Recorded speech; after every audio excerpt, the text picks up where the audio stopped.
Class 12th as well as NEET aspirants. अब हम लोग अपनी नेक्स्ट ब्रांच स्टार्ट करते हैं, magnetic effect of current and magnetism. दो पार्ट्स में डिवाइडेड है, magnetic effect of current and magnetism. Clear? तो देखिए भाई, इससे पहले हम इलेक्ट्रोस्टैटिक्स स्टार्ट कर चुके हैं, okay, and after that magnetic effect of current भी आपको साथ में मिलता रहेगा। तो मैग्नेटिक इफेक्ट ऑफ करंट आगे कंटिन्यू रहेगी, बाकी इलेक्ट्रोस्टैटिक्स जो पेंडिंग है वो टॉपिक्स आपको मिलते रहेंगे, ओके।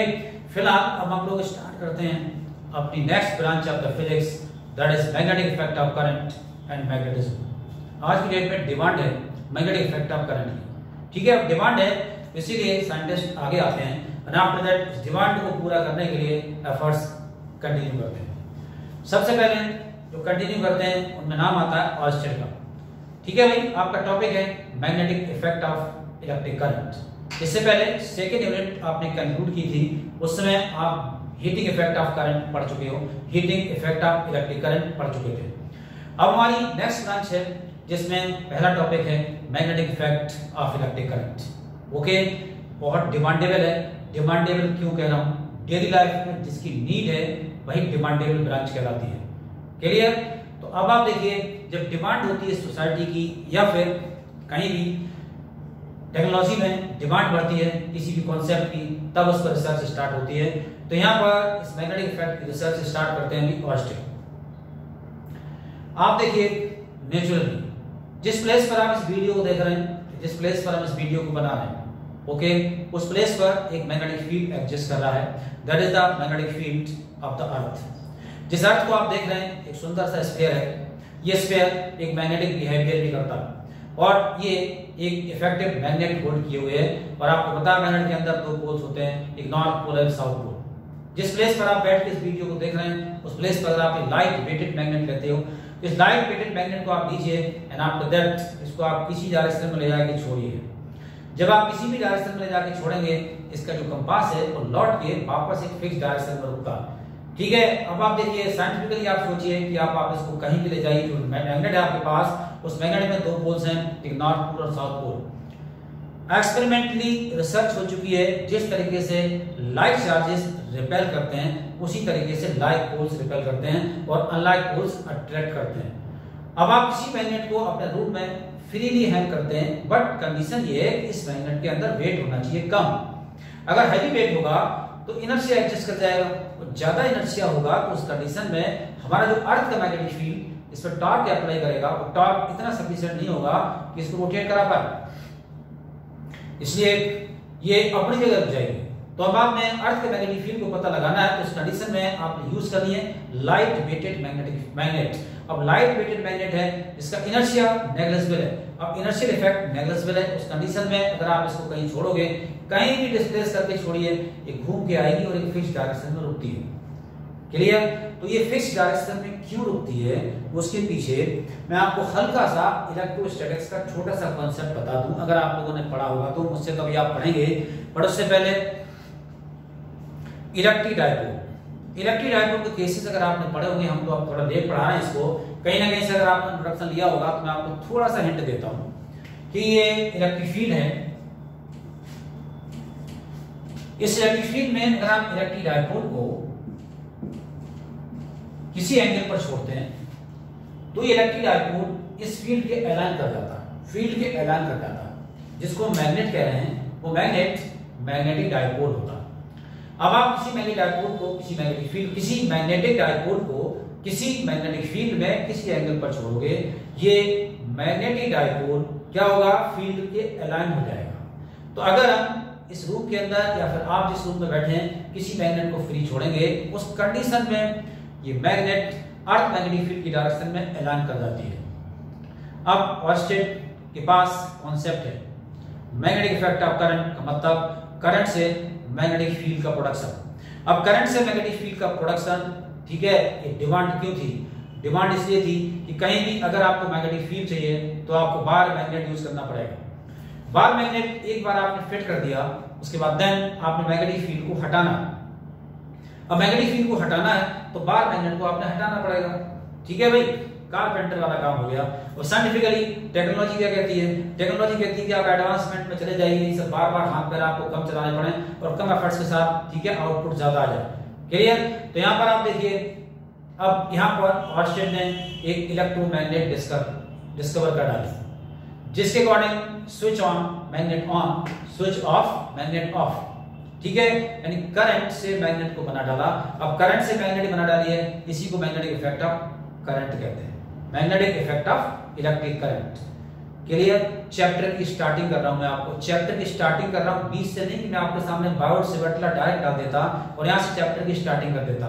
यही रीजन है कि आप बीच से शॉर्टकट अप्लाई करते हो, क्वेश्चन आपसे नहीं होते और आप जाके 80% और 70% में सिमट जाते हो। 100% के लिए रूट से टॉपिक स्टार्ट करना, रूट से स्टार्ट करिए, कहां से क्यों इसकी जरूरत पड़ी। तो मैं आपसे बता रहा हूं कि हमारे पास मैग्नेटिक फील्ड को क्रिएट करने के लिए बार मैग्नेट चाहिए थी। बार मैग्नेट क्या होती है? मैटेरियल मैग्नेट होती है, ठीक है, ओल्ड फैशन हो गया।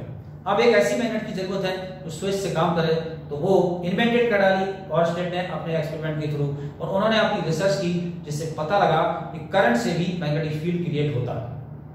ठीक है भाई, देखिए अब मैग्नेटिक इफेक्ट ऑफ करंट कोई आपसे पूछे स्टेटमेंट क्या है, सीधी सीधी बात आप बोलोगे, अगर हम किसी वायर से करंट पास करते हैं तो उस वायर के अबाउट मैग्नेटिक फील्ड डेवलप होता है। ये phenomenon magnetic effect of electric current कहलाता है। मींस करंट से मैग्नेटिक फील्ड का development magnetic effect of electric current कहलाता है। ओके, अब फैराडे ने अपनी इस रिसर्च को आगे कैसे कंटिन्यू किया आप देखिए, और मैग्नेटिक फील्ड के डायरेक्शन को पता लगाया। नॉर्मल सा एक्सपेरिमेंट है जो Faraday experiment about the magnetic effect of electric current, Faraday नहीं sorry, Oersted experiment about the magnetic effect of electric current कहलाता है। फैराडे ने डिस्कवर किया है इलेक्ट्रोमैग्नेटिक इंडक्शन। ठीक है भाई, कहीं पे मेरी ब्रांच चल रही है इलेक्ट्रोमैग्नेटिक इंडक्शन, कहीं पे चल रही है इलेक्ट्रोमैग्नेटिक वेव्स, कहीं पे ऑप्टिक्स चल रही है। ठीक है, तो कई बार चीज सामने आ जाती है, इसलिए हमारा यहाँ पर टॉपिक क्या चल रहा है?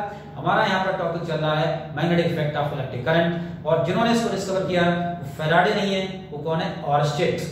फैराडे ने इलेक्ट्रोमैग्नेटिक इंडक्शन डिस्कवर किया, जो कि इसके बाद की यूनिट है। ठीक है बच्चों, तो यहाँ पर आप देखिए ऑर्स्टेड का एक्सपेरिमेंट क्या है, आगे बढ़ते हैं। और उन्होंने कैसे इस टॉपिक को डिस्कवर किया, बाद में इसका एडवांसमेंट चलता रहता है। देखिए भाई, एडवांसमेंट के लिए लोग आगे जुड़ते हैं, बट सबसे पहले स्टार्ट करने वाले लोग कम होते हैं। तो स्टार्टिंग की है, भले ही इन्होंने स्टार्टिंग में बहुत टू द पॉइंट लिख दिया, और टू द पॉइंट लिखने के बाद इसका एडवांसमेंट हुआ, बट टू द पॉइंट जो बातें बताई उन्हीं को बेस मान के नेक्स्ट साइंटिस्ट आगे बढ़े। तो पहला आप देखिए क्या था, उन्होंने एक बैटरी से एक कंडक्टर को कनेक्ट किया, और कंडक्टर के ऊपर, ठीक है, एक नॉर्मल सा मैग्नेट जिसका वेट बहुत कम है। ठीक, एक कंडक्टर को एक सेल से कनेक्ट किया, बैटरी से कनेक्ट किया, और उसके ऊपर एक नॉर्मल सा मैग्नेट, ठीक है, नॉर्मल सा मैग्नेट का वेट कम है, हैंग कर दिया एक टॉर्जन लेस थ्रेड से। ओके, ध्यान से सुनिए, मैंने आपसे कहा कि आप कॉन्सेप्ट को सीखने के लिए पढ़िए, क्वेश्चन अपने आप हो जाएंगे। क्वेश्चन करने के लिए कॉन्सेप्ट पढ़ोगे नहीं होंगे। दोबारा ये आपका बता रहा हूं, बार-बार बताता रहा हूं मैं आपको। यहां पर फिजिक्स में किसी खूबसूरती की जरूरत नहीं है कि आप बहुत बढ़िया सा डायग्राम बना रहे हो, ये सब कर रहे हो, नहीं। फिजिक्स आर्टिफिशियलिटी पे नहीं चलती है, रियलिटी पे चलती है। क्लियर? और आपके सामने जो बोर्ड पर लिख रहे हैं, बोर्ड पे लिख रहे हैं, आपके सामने डायग्राम बना रहे हैं, आपके सामने सॉल्व कर रहे हैं, यही होना चाहिए। ये नहीं कि सॉल्यूशन पहले ही आ गया और उसके बाद हमने बोल दिया। It's not a concept. ठीक है, हम आपके सामने सॉल्व कर रहे हैं, आपके सामने गलत भी कर रहे हैं, आपके सामने सही भी कर रहे हैं। बाय द वे हमसे गलती हो रही तो आपको और कॉन्सेप्ट क्लियर हो रहा है। ठीक है, अगर टीचर कहीं ना कहीं हेल्ड अप होता है, बच्चे को और बच्चा लगता है ना टीचर के साथ, खुद इन्वॉल्व होता है, और खुद इन्वॉल्व होता है तो उसके बाद देन कॉन्सेप्ट और क्लियर हो जाता है। क्लियर? तो यहाँ पर जरूरत नहीं है कि आप डायग्राम बहुत इन चीजों को मत जाइए, आप अपने कॉन्सेप्ट को दिमाग में सेट करते रहिए। यहाँ देखिए, अब ये रिजल्ट, इसमें आपके सामने कंडक्टर है।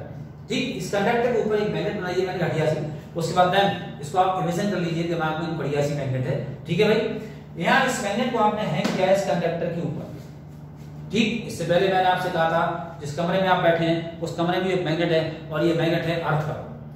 अगर आप उन्होंने ऑर्स्टेड ने लिया, फैराडे बार-बार ना मारा, यहाँ इन्होंने ऑर्स्टेड ने पहले जब इस कंडक्टर से कोई करंट पास नहीं की, जब इस कंडक्टर से कोई करंट पास नहीं की, ये फ्रीली सस्पेंडेड मैग्नेट पॉइंटेड होती है along the direction of earth magnetic field. ये फ्रीली सस्पेंडेड मैग्नेट पॉइंटेड होती है along the direction of earth magnetic field.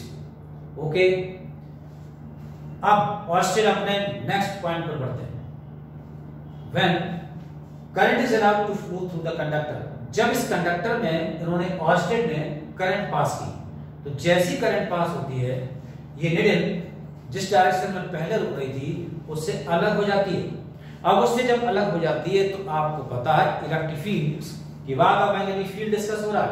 अब आप इसको इलेक्ट्रिक फील्ड से कंपेयर कर लीजिए, हल्का सा इलेक्ट्रोस्टैटिक्स नहीं है आपके पास, कोई बात नहीं, आप पढ़ चुके होंगे, आप हमसे तो आप कंटिन्यू में आ चुके हैं। तो अब आप देखिए दो वेक्टर्स हैं E1 E2। अब E1 इलेक्ट्रिक फील्ड है, इलेक्ट्रिक फील्ड की इंटेंसिटी है, वेक्टर क्वांटिटी है, ये दोनों वेक्टर्स का रिजल्टेंट यहां से आएगा, दैट इज E कहलाएगा। ठीक है, अब यहां पर अगर कोई चार्ज है तो चार्ज अगर हम इसको फ्री छोड़ दें तो क्या करेगा, वो ना तो E1 को फॉलो करेगा ना E2 को फॉलो करेगा, वो किसको फॉलो करेगा, रिजल्टेंट फील्ड को फॉलो करेगा। अगर किसी चार्ज को किसी इलेक्ट्रिक फील्ड में छोड़ते हैं तो वो चार्ज उस इलेक्ट्रिक फील्ड को फॉलो करता है, इलेक्ट्रिक फील्ड जैसे नचाएगा उस तरीके से वो डांस करेगा चार्ज उस फील्ड के अंदर। ठीक है, जिस डायरेक्शन में फेंकेगा, जिस डायरेक्शन में मूव कराएगा उस डायरेक्शन में जाएगा। बट अगर एक से ज्यादा फील्ड आ चुके हैं तो उस कंडीशन में दो फील्ड मिलके रिजल्टेंट फील्ड बनाएंगे। अब चार्ज पार्टिकल किसी एक को फॉलो नहीं करेगा, दोनों फील्ड को फॉलो करेगा, दोनों फील्ड के रिजल्टेंट को फॉलो करता है। सेम कंडीशन यहां पर है, आप देखिए ये आपके सामने पहले जब सिंगल फील्ड था अर्थ मैग्नेटिक फील्ड, ये जो आपका डायपोल है मैग्नेटिक डायपोल, ये फॉलो कर रहा था सिर्फ अर्थ मैग्नेटिक फील्ड को। फॉर एग्जांपल दे रहा हूं, ये एग्जैक्ट लोकेशन नहीं है, ये अर्थ का मैग्नेटिक फील्ड था BH। ठीक है, अब आप देखिए, अब अर्थ लिख दूंगा, जब चलिए BE लिख देता हूं। अब अर्थ मैग्नेटिक फील्ड की डायरेक्शन ये है, ये निडल पहले कहां रुक रही थी, अर्थ मैग्नेटिक फील्ड की डायरेक्शन को फॉलो कर रही थी। ठीक है, जैसे इन्होंने इसमें करंट पास की तो करंट पास करने पर क्या होता है, ये निडल अब यहां पर नहीं जाती है, यहां इसके क्रॉस एक फील्ड क्रिएट हो चुका है। एग्जांपल दे रहा हूं, कहीं भी हो सकता है एक्स वाई जेड। अब ये अर्थ मैग्नेटिक फील्ड है और ये इस वायर के अबाउट, कंडक्टर के अबाउट मैग्नेटिक फील्ड क्रिएट हुआ है, तो कंडक्टर के अबाउट जो मैग्नेटिक फील्ड क्रिएट हुआ है दैट इज BE, और B का रिजल्टेंट ये बनेगा B रिजल्टेंट। अब ये जो मैग्नेटिक निडल है वो किसको फॉलो करेगी, रिजल्टेंट फील्ड को फॉलो करेगी। और स्टेट समझ गए कि भाई कुछ तो गड़बड़ है। जब तक वायर में करंट पास नहीं हुई तब तक ये फ्रीली सस्पेंडेड मैग्नेट एक फील्ड को फॉलो कर रही थी, एक डायरेक्शन को फॉलो कर रही थी। जैसे हमने इस वायर में करंट पास की, करंट पास करने पर ये उस डायरेक्शन से हट जाती है, इसका मतलब कोई फील्ड और आ चुका है, और वो फील्ड है दूसरा magnetic field developed around the current carrying conductor. और आपको पता है कि मैग्नेटिक फील्ड ही मैग्नेटिक फील्ड को डिस्टर्ब कर सकता है।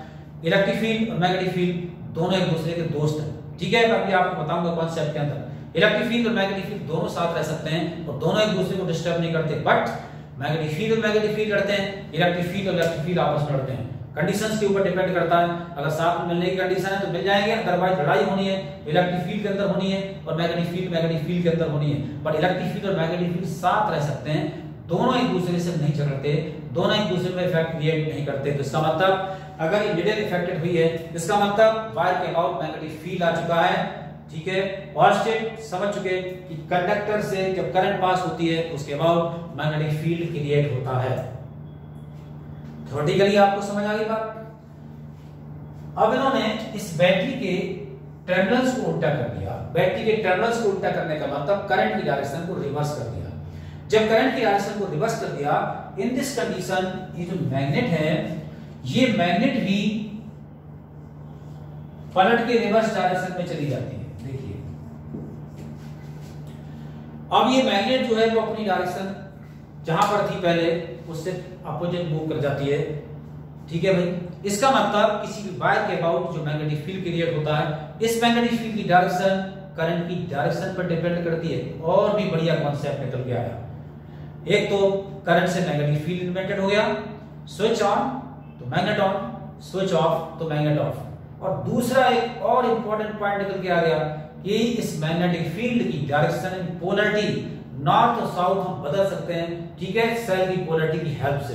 तो बहुत ही ग्रेट अचीवमेंट हुआ इसके ऑरस्टेड के एक्सपेरिमेंट के थ्रू, जिसके अकॉर्डिंग जब किसी वायर में करंट पास होती है उसमें उसके अबाउट मैग्नेटिक फील्ड क्रिएट होता है। इस मैग्नेटिक फील्ड की डायरेक्शन करंट की डायरेक्शन पर डिपेंड करती है। ये अचीवमेंट था बाय द ऑरस्टेड, ठीक है, और इससे साइंस के फील्ड में जबरदस्त इंप्रूवमेंट होता है, ठीक है। आज की डेट में मेडिकल में बहुत बड़ी अप्रोच मिली आपको एमआरआई एज वेल एज, ठीक है, और बहुत सारी इवेंट्स हुई, जैसे इन्वेंटेड हुआ हमारा magnetic effect of electric current. तो सिर्फ यार मेडिकल इंजीनियरिंग क्वालिफाई करने के लिए आप पढ़ते हो नहीं, फिजिक्स तो रोल है, आप उसको सीखने के लिए पढ़िए, ये एग्जाम अपने आप निकल जाते हैं। ओके, तो अब आप देखें यहाँ पर ये आपके सामने रिजल्ट है, ठीक, जिसके अकॉर्डिंग किसी भी वायर से करंट पास होती है उसके अबाउट मैग्नेटिक फील्ड क्रिएट होता है। किसने दिया है? ऑरस्टेड ने थ्योरेटिकली बताया और उसके बाद मैंने छोड़ दिया, बोले बाकी आप जानो। अब इसका फार्मूला क्रिएट आप करो। थ्योरेटिकली हम आपको बता चुके हैं कि किसी भी वायर में जब करंट पास होती है तो उसके अबाउट मैग्नेटिक फील्ड क्रिएट होता है और इस मैग्नेटिक फील्ड की डायरेक्शन करंट की डायरेक्शन पर डिपेंड करती है। ओके, ठीक है भाई, इंट्रोडक्शन चल रहा है आपके चैप्टर का। इंट्रोडक्शन बहुत इंपॉर्टेंट होता है, 20 से शुरू कर दो कॉन्सेप्ट, रूट नहीं पता होती है तो गड़बड़ है, ठीक है। तीसरी चौथी बार मैं आपको बता चुका हूं। उसके बाद देन अब आप देखिए घरेलू कॉन्सेप्ट की हेल्प से इस करंट की डायरेक्शन, आप करंट की डायरेक्शन अगर आपको पता है तो मैग्नेटिक फील्ड की डायरेक्शन निकाल सकते हो अपने घरेलू कॉन्सेप्ट की हेल्प से। बाकी डिफरेंट साइंटिस्ट ने लॉज दिए हैं, रूल्स दिए हैं, जिससे मैग्नेटिक फील्ड की डायरेक्शन निकल जाती है अगर करंट की डायरेक्शन पता है तो, ठीक है।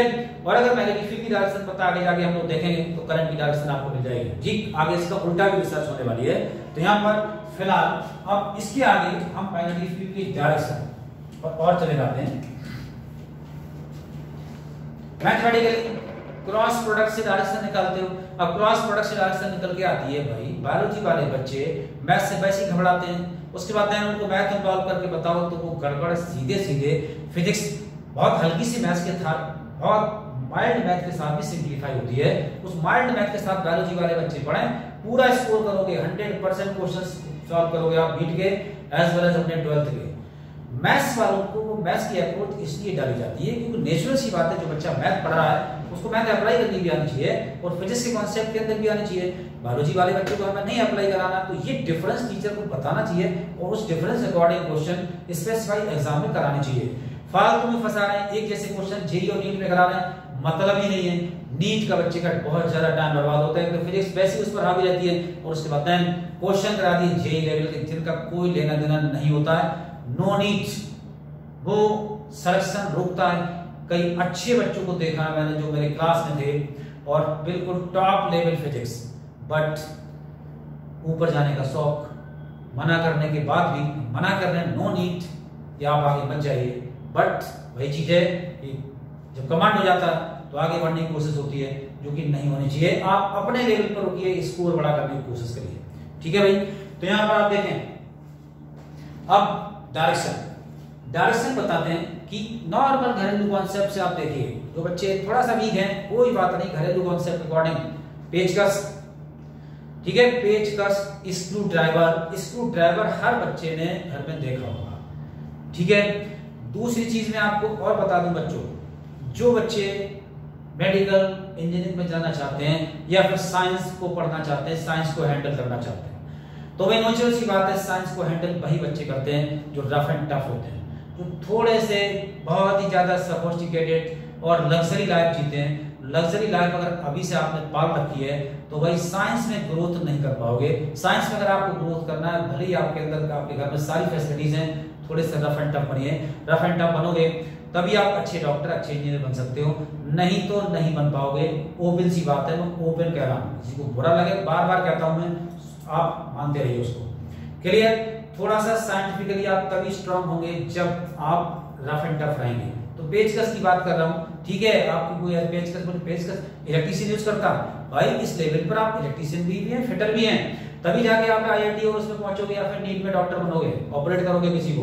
और आपको सोचना आना चाहिए, खाली मशीन क्या कर सकती, मशीन हम लोग बना सकते हैं, मशीन को कमांड दे सकते हो, पर सोच नहीं सकती मशीन, सोचना आपको है। तो इसलिए सोचना ह्यूमन के बस की है, मशीन के बस की सोचना नहीं है, तो इसी को कॉन्सेप्ट कहते हैं। फिलहाल मैं स्क्रू की बात कर रहा था, क्योंकि स्क्रू के नाम पर कुछ बच्चे कहेंगे जो एसी में लेटते हैं, एसी में बैठते हैं, उसके बाद घर में सारी चीजें, वो स्क्रू ड्राइवर सोचते हैं क्या चीज है। भाई बिना स्क्रू ड्राइवर के फिजिक्स नहीं होगी। ओके, तो अब आप देखिए ये स्क्रू ड्राइवर है, एक पेज पर आपने इसको यूज किया। जब आपने एक पेज पे इसको यूज किया तो उस कंडीशन में ये पेज स्क्रू अंदर जाएगा बाहर, अंदर जाएगा कब? जब क्लॉकवाइज घुमाएंगे तो अंदर जाएगा और एंटी क्लॉकवाइज घुमाएंगे तो बाहर आएगा। ठीक है, तो अगर किसी सर्किट में करंट क्लॉकवाइज टर्न ले रही है, मैग्नेटिक फील्ड की डायरेक्शन इनवर्ट होगी, और अगर एंटी क्लॉकवाइज टर्न ले रही है तो डायरेक्शन मैग्नेटिक फील्ड की आउटवर्ड होगी। कैसे पहचानोगे? एक नॉर्मल सा कॉन्सेप्ट दे रहा हूं, देखिए वायर है, इस वायर में करंट पास हो रही है आई। हम आपसे कहें कि यहां पर मैग्नेटिक फील्ड की डायरेक्शन बताओ, नॉर्मल सा कॉन्सेप्ट बता रहा हूं, इस पॉइंट पर मैग्नेटिक फील्ड की डायरेक्शन बताओ। अब आप कहोगे यहां पर हम क्लॉकवाइज एंटी क्लॉकवाइज कैसे लगाएं? देखिए भाई, अपने दिमाग से, अपने कॉन्सेप्ट से इस पॉइंट को इस वायर से कवर करिए, आर्टिफिशियली कवर करिए। जब आप इस वायर से इस पॉइंट को कवर करोगे तो फील्ड की डायरेक्शन आप देखिए, करंट क्लॉकवाइज टर्न ले रही है, एंटी क्लॉकवाइज ले रही है।